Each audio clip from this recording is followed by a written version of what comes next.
नमस्कार दोस्तों, जुड़ चुके हैं दैनिक स्टेट समाचार के साथ और इस वक्त मैं आपको अखनूर जोड़ियां में लेके आई हूं। आज जोड़ियों में आने का मकसद एक ही है। एक तरफ सरकार दावा कर रही है कि सरकारी ज़मीनों को खाली करवाया जाए, सरकारी ज़मीनों पे जो इंक्रोच हो रखी हैं उनको छुड़वाया जाए, और दूसरी तरफ हालात कुछ जोड़ियों के इस तरह से हो गए हैं, यहाँ पे 80 से 90% जो ज़मीन है वो सरकारी है और जिन पे अवैध तरीके से कब्जे जो है वो किए जा रहे हैं। इसी सिलसिले में आज बात करने के लिए हमारे साथ मौजूद हैं जोड़िया तहसीलदार विशाल सिंह परिहार जी। सीधी बात इन्हीं से करेंगे।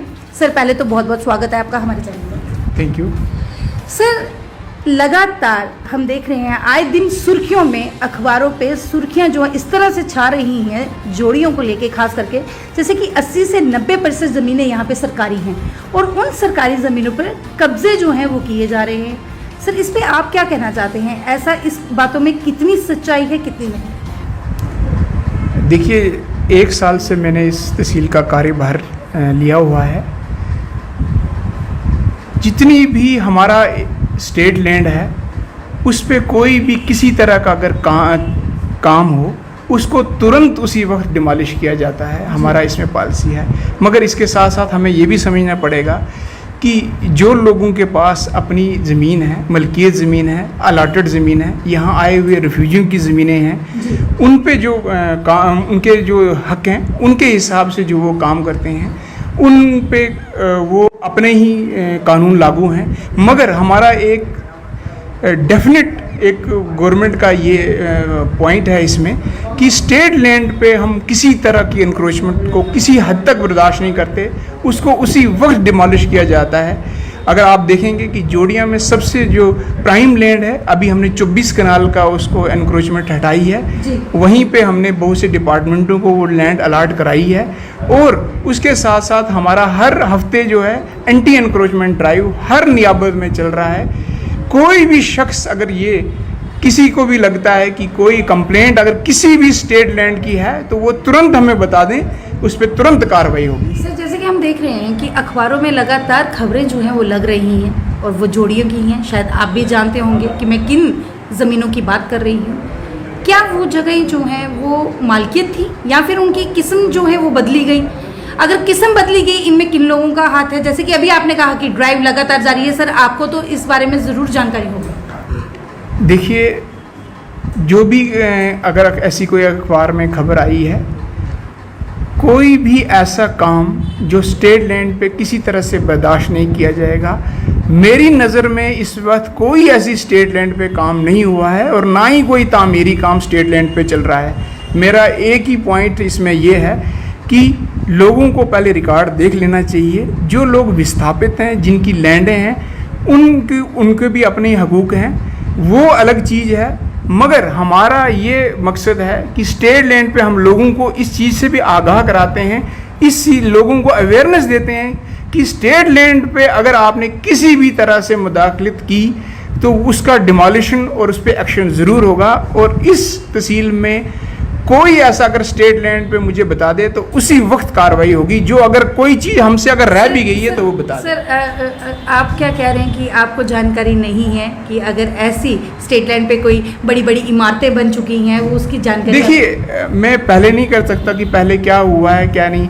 जो विस्थापित लोग आए हैं उन्होंने कहाँ रहे, मगर इसमें ये भी एक मैं आपको वाजे करना चाहता हूँ चीज़ कि जब आदमी पिछले 47 से भी अगर के मौजूद है, उसको भी अगर वो स्टेट लैंड पे काबिज था, इस वक्त उसको भी काम नहीं करने दिया जाएगा जब तक ना इस पे कोई डायरेक्शन हो। जी सर, जिन लोगों को खेतीबाड़ी करने के लिए ज़मीनें दी गई थी, अगर उस पर कोई कमर्शियल कंस्ट्रक्शन करता है तो उसको रोकने की जिम्मेदारी किसकी है? क्या वो रेवेन्यू डिपार्टमेंट की जिम्मेदारी नहीं है? सर, देखिए, अगर कोई भी ज़मीन जो खेती बाड़ी के लिए यूज़ होनी है उसको अगर कोई दूसरे के लिए करता है, उसके लिए कानून है।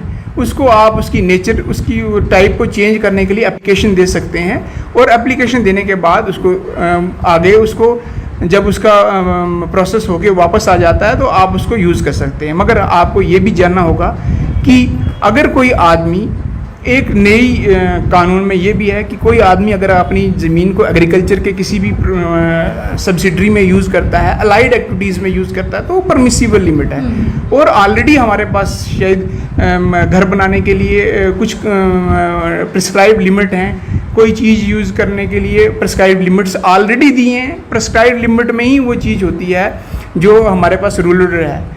जहाँ तक अगर ज़मीनों का ताल्लुक म्यूनसिपैलिटी में है तो वो रेवेन्यू के प्रीव्यू से बाहर है। सर अभी तक यहाँ पे कितनी ज़मीनें जो हैं, जब से ये इस पे काम हो रहा है, कितनी ज़मीनें आपके रहते हुए आप सरकारी ज़मीनों को खाली करवा चुके हैं? देखिए हमारे पास पूरा उसका आंकड़ा है, मगर मेरे हिसाब से 160 कनाल तक की ज़मीन, जिसमें 24 कनाल का प्राइम जोड़िया में भी लैंड है, वो हमने खाली करवाया गया है। और उसके साथ हमने डिसमेंटलिंग भी की हुई है। इसमें बोमाल में भी डिसमेंटलिंग हुई है, इसमें जवाल में डिसमेंटलिंग हुई है। और इसके साथ साथ जो कोई कहीं पे अगर तार लगा कि बंदी हुई थी स्टेट लैंड पे, उसको तुरंत एक्शन लेकर किया खाली कराया गया है। सर एक चर्चा का विषय बनता जाता है जब मार्केट में एक र्यूमर सा फैल जाता है, कितनी सच्चाई होती है उस पर?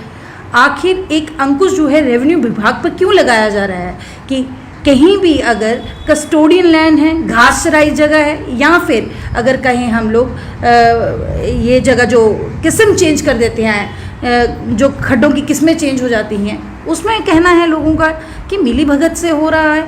अगर आप ही की डिपार्टमेंट की मिली भगत से हो रहा है सर, उस पर आप अपने कर्मचारी पर किस तरह से एक्शन लेंगे अगर आपके सामने कोई प्रूफ आ जाता है? देखिए मेरी नॉलेज में ऐसा कोई भी एविडेंस अभी तक नहीं आया है, मगर अगर ऐसा कोई भी एविडेंस अगर आगे सामने आएगा तो तुरंत कार्रवाई होगी ज़मीनी सतह पे भी, और जिस कर्मचारी ने अगर ऐसा काम किया गया उसके खिलाफ भी तुरंत कार्रवाई शुरू हो जाएगी। सर क्या वार्निंग आप उस भूमाफिया को देना चाहते हैं जो सरकारी ज़मीनें हड़प रहे हैं और या फिर हड़पने की कोशिश कर रहे हैं? देखिए मैसेज हमेशा क्लियर है कि हम में और आप में एक ही चीज़ कॉमन है, वो है संविधान। संविधान से परे कुछ नहीं है, कॉन्स्टिट्यूशन से परे कुछ नहीं है। लोगों को ये समझना होगा कि हर एक चीज़ का निज़ाम बना हुआ है। लोग क्यों डरते हैं कि उसे परमिशन निकालनी है किसी चीज़ के लिए? परमिशन निकालने के लिए, परमिशन देने के लिए एक टाइम बाउंड लिमिट की चीज़ है। लोग ये नहीं समझते हैं कि हमें परमिशन निकाल के वो चीज़ की जाए। सरकार ने हर एक चीज़, हर एक तामीरी काम, हर एक चीज़ के लिए कानून बनाया है। लोग उसे फॉलो करें और सुख चैन की ज़िंदगी बिताएं। हमारा यही मकसद है, किसी के बहकावे में नहीं आए, प्लीज़ किसी के बहकावे में नहीं आए, और जो कानून है उसके आए, एप्लीकेशन दें। जब आपका काम उसके अंडर नहीं होगा तब आप बताइए कि हमारा काम, हमने प्रोसेस लगाई थी फाइल और नहीं हुआ है। मैं आपको गारंटी देता हूं कि अगर कोई भी आदमी अपनी फाइल थ्रू प्रॉपर चैनल लगाता है तो डेफिनेट है इस टाइम में कि उसका काम नहीं रुकेगा और टाइम बाउंड एक्शन होगा, ताकि उस आदमी को आने वाले टाइम में भी कोई दुश्वारी या किसी मुसीबत का सामना ना करना पड़े। सर अगर विभाग का ही कोई कर्मचारी अंडर द टेबल करप्ट है या कमीशंस लेता है या अपनी लोगों से पैसे लेता है किसी काम करवाने के, अगर आप तक कोई इन्फॉर्मेशन पहुंच जाती है, आप उस पर क्या एक्शन जो है वो लेंगे, क्योंकि वो विभाग का ही होगा सर? देखिए अगर कोई ऐसी किसी के पास कंप्लेंट हमारे पास आती है, हम उसकी जान लेते हैं। मान लीजिए इसमें एक एग्जांपल बताता हूँ मैं, कि जैसे इनकम सर्टिफिकेट होता है, हमारे पास इनकम सर्टिफिकेट हज़ारों आते हैं, हम उसमें रेंडमली 5% लेते हैं, रेंडमली 5% लेते हैं, उनको अपने पास रखते हैं, या जिस पे हमें शक होता है हम उसमें फिर अपने तरह से लोगों से पूछते हैं, गांव में जाके पूछते हैं, चौकीदार नंबरदार से पूछते हैं और उसको वेरीफाई करते हैं जी। बहुत बार अगर हमें ये पाया गया है कि इन बंदे ने इन्फॉर्मेशन को कंसील किया है तो हम तुरंत उसको उसी वक्त स्टॉप कर देते हैं। इसी तहत हमने तहसील में सिंगल विंडो सिस्टम रखा हुआ है। लोगों को किसी के पास आने की ज़रूरत नहीं है, टाइम बाउंड मैनर में सब चीज़ें होती हैं। सिंगल विंडो सिस्टम का ये मतलब है कि आपको अपनी फाइल सिंगल विंडो सिस्टम में देनी है और वहीं से अपना सर्टिफिकेट जो है वापस लेना है। किसी भी आदमी के पास, इंडिविजुअल के पास आपको नहीं जाना है, आपको किसी भी इंडिविजुअल के पास कोई रिक्वेस्ट करने की ज़रूरत नहीं है। ये पब्लिक ऑफिस है, पब्लिक का दरबार है, यहाँ काम टाइम बाउंड एक्शन में होते हैं और उनको वो जो सर्टिफिकेट है वो भी उसी विंडो से वापस दिए जाते हैं ताकि कोई भी ह्यूमन टू ह्यूमन इंटरेक्शन ना हो और सीधे जो टाइम बाउंड लिमिट जो पब्लिक सर्विस गारंटी एक्ट है उसको पूरी मुस्तैदी से लागू किया जाए। सर, काफ़ी हद तक हमें शिकायतें आ रही थी कि हम जब तहसील में जाते हैं, काफ़ी लोग ऐसे भी हैं जिनको पता नहीं होता है कि फ़र्द किस तरह से काटे जाते हैं, रजिस्ट्री की क्या फ़ीस है या फिर एक गिरदावरी करवानी है उसकी क्या फ़ीस है, किसके पास जाएं, किसको कितनी। ये क्या आपको नहीं लगता कि तहसील में हर व्यक्ति आने वाला जो होता है उसको एक लिस्ट मेंशन कर दी जाए कि आपके इतने पैसे लगेंगे तो इतने पैसों में आपकी फ़ीस भरी जाएगी, इसमें काम हो जाएगा। इस पर क्यों नहीं कोई कार्रवाई हो रही इस पर? क्योंकि काफ़ी जनता दूर दूर से आती है और यहाँ से सिर्फ निराश होकर हरास होकर जाती है। सर देखिए, हमने सिंगल विंडो सिस्टम के बाहर ये सब डिस्प्ले किया हुआ है, यहाँ पेंट के साथ भी लिखाया गया है, मगर हमने इसके साथ साथ अब ये बड़े दिनों से एक बैनर भी बनाने के लिए दिए हैं कि हम हर एक सेक्शन का कि कौन सी फाइलें चल रही हैं, उनका क्या स्टेटस है, इसको हम बाहर बैनर के थ्रू डिस्प्ले करेंगे और हम क्या क्या सर्विस देते हैं, क्या उसकी टाइम लिमिट है और उसमें क्या क्या डॉक्यूमेंट लेने चाहिए, रखने चाहिए, ये सब चीज़ जो है ऑलरेडी डिस्प्ले हुई है, मगर फिर भी हम बैनर के थ्रू इसको नियाबत लेवल पे और विलेज लेवल पे डिस्प्ले कराएंगे। जी सर, अंत में कोई संदेशा हमारे व्यूवर्स को देना चाहेंगे आप? देखिए, मैं लोगों को ये बताना चाहता हूँ कि हर फैसिलिटी आपकी है, हर फैसिलिटी आपके लिए है, हम तत्पर आपके लिए यहाँ पे बैठे हैं। सिंगल विंडो सिस्टम का यूज़ करें, उन लोगों के हाथ में फ़ाइल ना दें जिनको बुरी आदतें हैं, जो ये कहते हैं कि हम फाइल करवा लेंगे, ऐसे करा लेंगे, वैसे करा लेंगे। मेहरबानी करके ऐसे लोगों के चंगुलों में ना आएँ, जल्दबाजी ना करें। हर एक आदमी चाहता है कि सुबह उसकी फ़ाइल हो जाए, वो पॉसिबल नहीं है। हर एक फ़ाइल को बड़ी बारीकी से देखा जाता है। सिंगल विंडो सिस्टम का यूज़ करें। अगर आपको फिर भी कोई शिकायत लगती है तो आप प्लीज़ डायरेक्टली मुझे कांटेक्ट करें और उस आपकी शिकायत का इजाला उसी वक्त हो जाएगा। जी, बहुत बहुत शुक्रिया सर। ये थे हमारे साथ तहसीलदार जोड़ियाँ विशाल सिंह परिहार जी।